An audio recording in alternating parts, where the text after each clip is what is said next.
Okay, what's going on, boys? Look, guys, here, welcome back to the video. In today's video, we're going to go over the 4-1-2-1-2 custom tactics and instructions. I know you guys have been waiting for this one. I've just been doing some testing. I had to wait for the first patch to come out as well, because this is the reason why I wanted to mention this one, is that normally we would do the defending in the 4-4-2 or something like that, like the players would defend in the 4-4-2 and then these guys would go centrally. Although that is a good formation, a lot of you guys are actually enjoying playing with the 4-1-2-1-2, defending better with it because the formation is more narrower. So the more narrow the formation is, some of you actually prefer to defend it because it packs out the central areas. So in regards to defending in the 4-4-2, I would release that very soon. In fact, I'll release that on my second channel, Nail Guides 2. I'll do an early release like I did at the 4-2-2. So you can subscribe to that channel. Link will be down below in the description, where I go over the 4-4-2. But this one will just be defending in a normal 4-1-2-1-2, and we'll be attacking in a normal 4-1-2-1-2.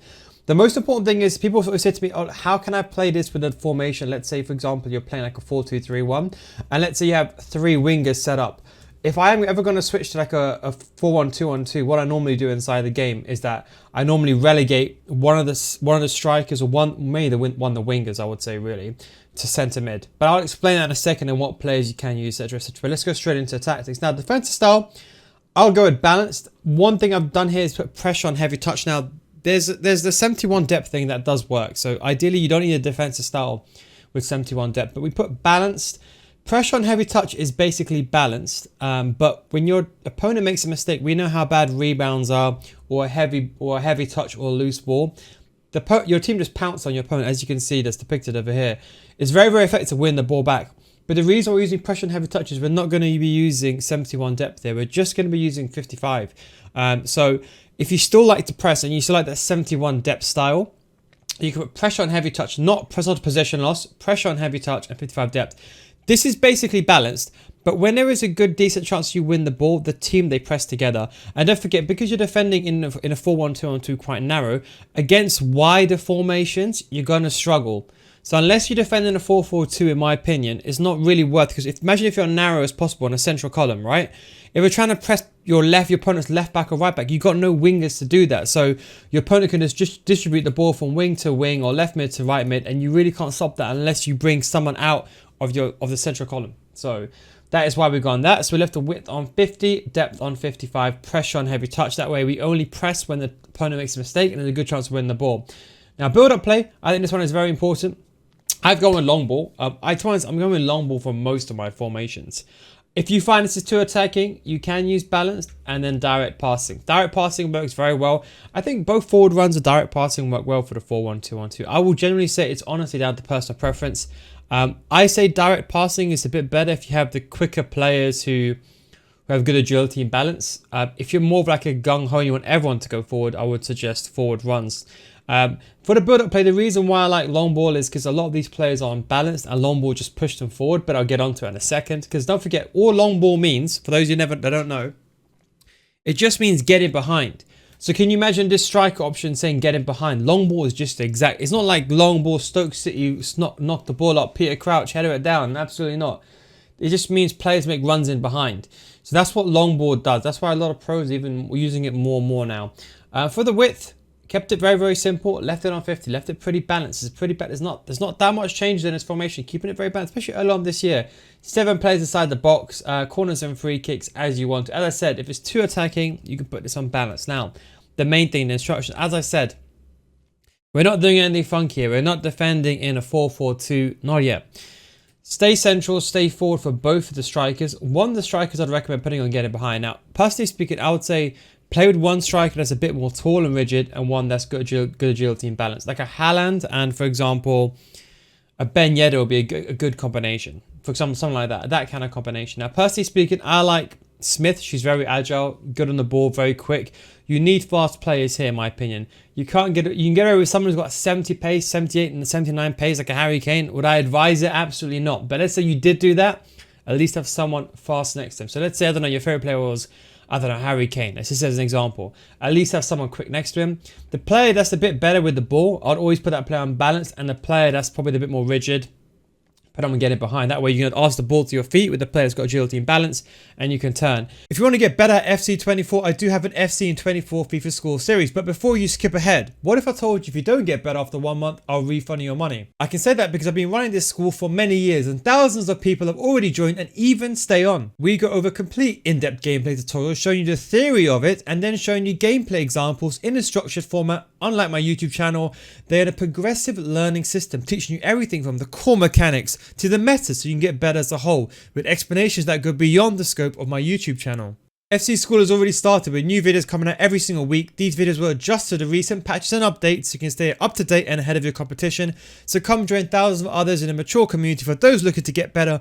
Patreon.com/nilguides or click the link down below. Now when you join, we already have a library of hundreds of videos, more than my YouTube channel in fact, with new FC24 videos getting added constantly so you never run out of content.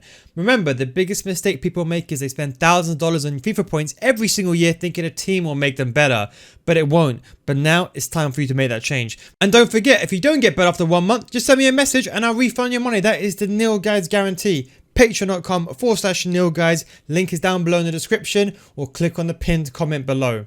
This cam is very important. You ideally need someone who's a good attack here. So I would say a good passer, a Neymar, a typical Neymar, a Neymar example, or a Pele. Someone that can do a bit of everything. I've got Debinha there. Son can also play in this role. If you like to do finesse shots, someone like Son with a finesse shot playstyle plus would be very effective. In fact, when I was testing this formation out, I had Son in the camp and Smith and Morgan as strikers, as in Smith, the 88 Smith, and then Morgan with a finesse shot trait. So Son did very well in that role, but you may want to be able to dribble with that role because someone is parking a bus, you got to pass back to that camp and have that outlet player. For one of the centre mids, you can put stay back while attacking and cover center. This would be the more attacking one.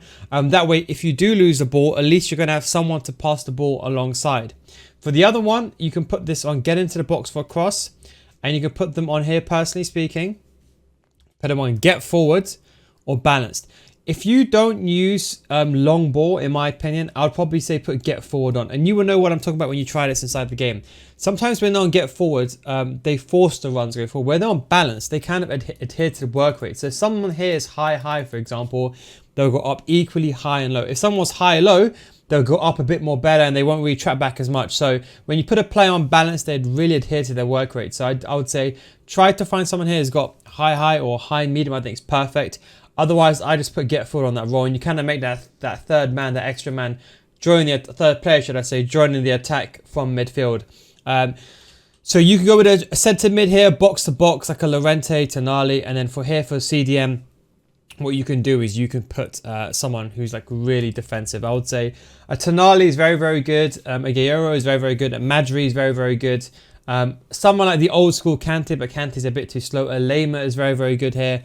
I would say someone's got paces. So I wouldn't really play. I'd rather play a Kimmich over here than here in the middle because I feel like you need the pace to run back from the counter attack. If you lose the ball, you got to run back. If you defend, you got to run back.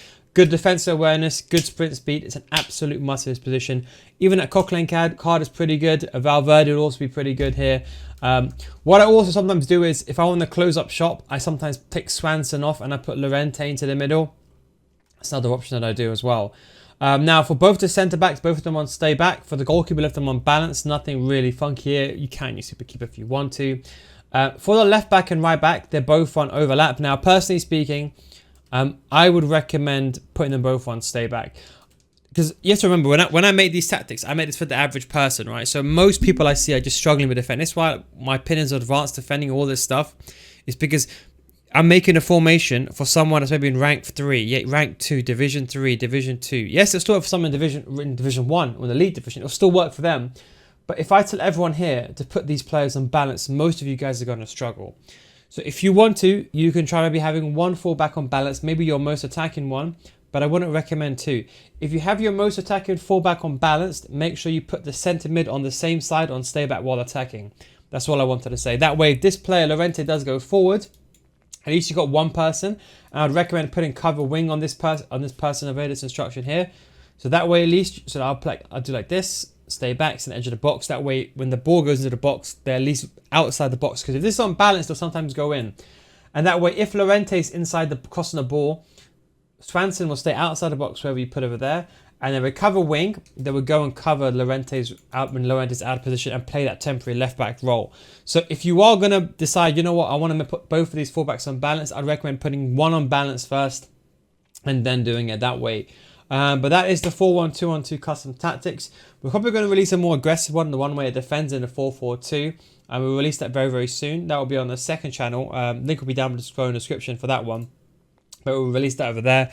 But yeah, that is the 4-1-2-1-2. Centre backs, ideally get someone who's got pace here. I'd recommend ideally minimum 80 sprint speed. I mean, this should be given for all formations, not just this one. But anyway, I hope you enjoyed this video. Thank you very much for watching. Don't forget, if you want to get better at FIFA, you can come to my FIFA School Series, patreon.com/no guys. Links down below in the description, or you can click just over there. Thanks for watching. Take it easy, and I'll catch you next time. Peace out, guys.